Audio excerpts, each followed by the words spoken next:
A $2 million grant or gift? Santa Claus came to your house real early this year.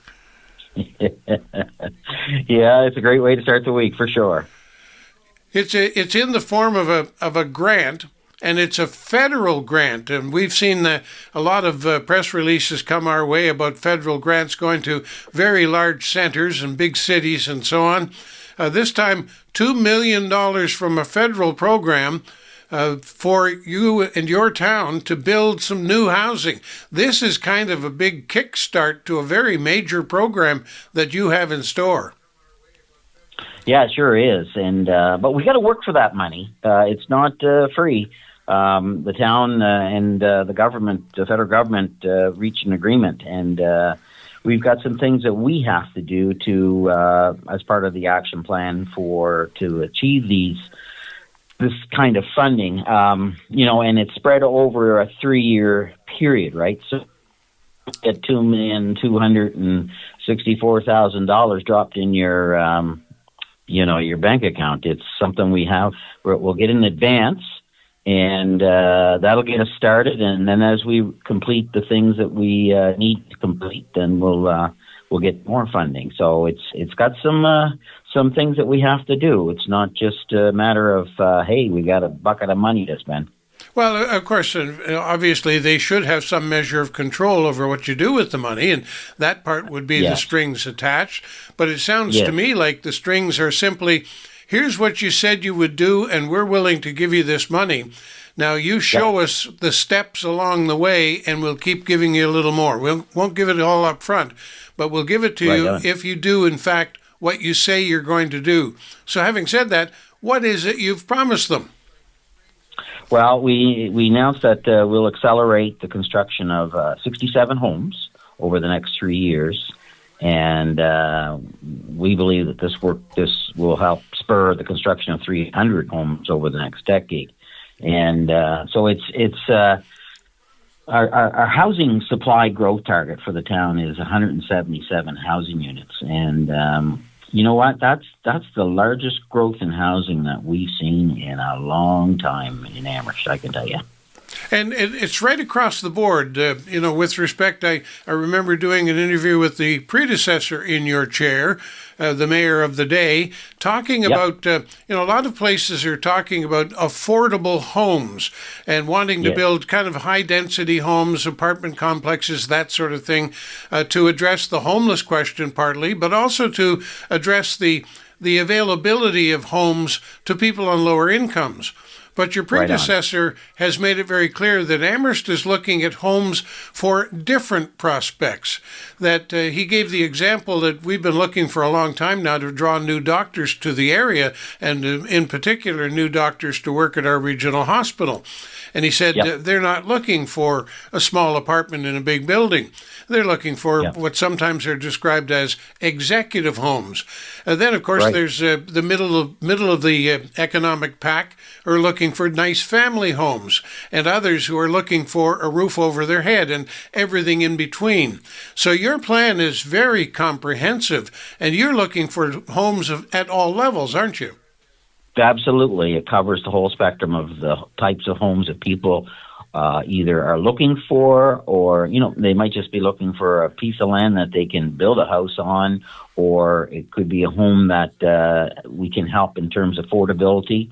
And, there's some initiatives that are associated with our plan that also will make it more affordable for people to get into a home, quite frankly, Now, am I correct in understanding that this particular initial step is going to address homes at the bottom of that level? You're looking at some sort of apartment kind of complexes, higher density homes, they call it. In other words, more housing units on a footprint of land than you would find, say, in an executive home complex.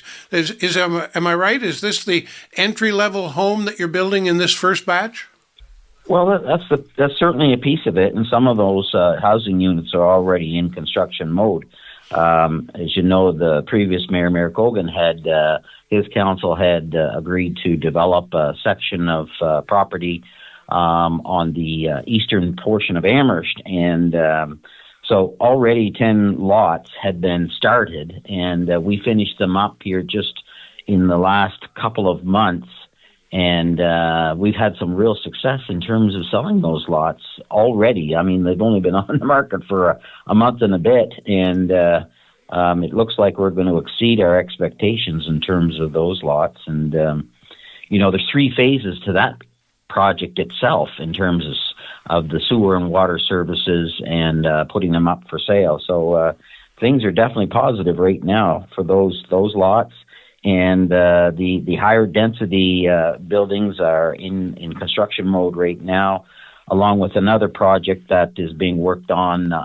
They call it Hillsdale. It's at the top of Church Street, where the town and the county of Cumberland have worked together to deal with the municipal planning issues. And I think we shared the conversation about how the Cumberland County had agreed to move our town line out a bit so that those services can be provided to that development. And in turn, what we're going to do is provide Cumberland County with those same services in another part of the county. So it's a real good partnership that was developed between the county of Cumberland and the town of Amherst.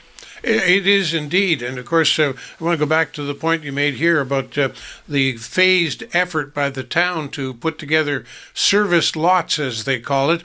And I think we need to go back a step and explain just what we're talking about here. Everybody knows that a builder will come along and get a permit and, scrape the land and dig a hole and put in a basement and put in water sewer systems, pave the roads to get to it and all that kind of stuff. But in this case, it's the town doing this.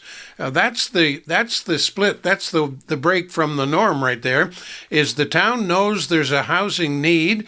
The builders may have been in a financial squeeze and a little slow off the mark, so the town simply went in and said, how about we'll give you we'll sell. We'll set up these service lots and have them ready so that builders can jump on the task and people can jump on the task and actually build the house or build the home. And that's what you're talking about here. The town took the initiative to do the heavy lifting up front. And as you say, you've been very successful in selling the initial lots, and it seems like a very wise strategy. And now you've got a little over $2 million more from the federal government to continue to expand on your strategy. Was that considered a real risk at the time for the town to start building housing subdivisions? Oh, sure. I'm sure that we looked at it as a risk because it was a first for Amherst. And the other part of it was we didn't have the ability to do it in the past. And so the provincial government, through the Municipal Government Act, had changed the regs so that we were able to do things like this, kind of along the lines of the city of Halifax has been doing for quite a while now. So it's provided us with some flexibility to look at where can we develop, how can we develop, and what do we want to see developed in that area. But the funding really is more about initiatives like right now we have what are called 4 units as of right, and that's basically a developer can come in and they can put a 4-unit building on a piece of property and essentially construct it. And so now the initiative is to upgrade that, and that's what our municipal planning strategy and our planning advisory committee is looking at right now, is allowing up to 6 units instead of 4 as of right, reducing the minimum lot area requirements for a home, allowing the higher housing density in commercial zones, as you mentioned, introducing an e-permitting system because, paperwork can bog things down and things sit on people's desks and that sort of thing. So we are committed to introducing e-permitting and make it easier for developers. Or just someone who wants to build their own home, of course. Waiving the permit fees and those kinds of things. And you've already spoken about water and sewer costs, so those are going to be things that can be offset with this money. You said three things there. You decide to look at what can we build, where can we build, and what do we want. And this, in a way, is a way that gives the town a lot more control, a lot more management, if you will, of the vision for the community.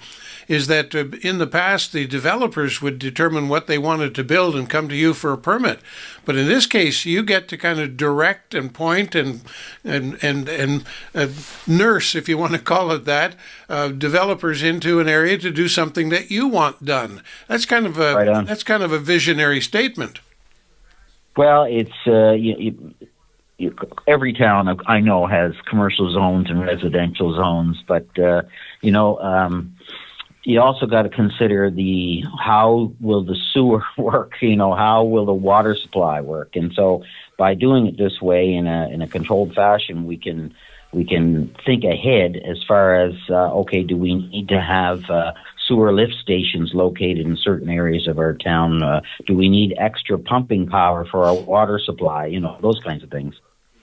Now, all of these things, when it comes to terms of grants and support from senior levels of government, come with a little political string or two. And in this case, the political string was allowing a sitting member of parliament to come into town, and not with the local member of parliament, but a government member of parliament to come into town and make the announcement, so they can get a little political rub alongside the mayor. And that's fair ball. I understand that. But it must have been a little bit extra neat for you to have the announcement made by Cody Blois, the MP from the Valley, who, of course, we know better as a former member of the Amherst Ramblers. That's kind of neat, isn't it? Well, absolutely. He's an adopted son of the town. Yeah, there you go. So maybe the Cody. Federal Liberals knew what they were doing when they sent Cody in to make the announcement. Yeah, I'm sure they did. Appreciate the background information on this, and appreciate you taking the extra time. We won't spend the normal 20 minutes, unless, of course, you've got something else you want to talk about. Well, no, not really. I mean, one of the things that you talk about visionary things, and when you look at what do you need to do first, and certainly hear about industries that, or even businesses that are looking for people and they're struggling to find people and that sort of thing. And well, in order to get people, you got to have houses, and so really, this is all about the key fundamental, and get the housing in place. And other things will fall into place. So that's really what it's all about. Well, I mean, I mentioned earlier the need for executive homes to provide a living space for the doctors that we try desperately to attract to our area. And there's a perfect example. If you left it to the marketplace, those doctors may want to come to town but not find a place to live. And if you're anticipating that need, and you are, then the effort can be made to prepare. I don't mean to build the home necessarily fully finished, but rather to build the possibility for that home to be put up in a reasonable time span to accommodate a doctor who may be moving from some other part of the world or some other part of the country. Exactly. Yeah, you hit it in the nail, Bill. So being prepared, I guess we go back to our Boy Scout motto, don't we? Yeah, we sure do.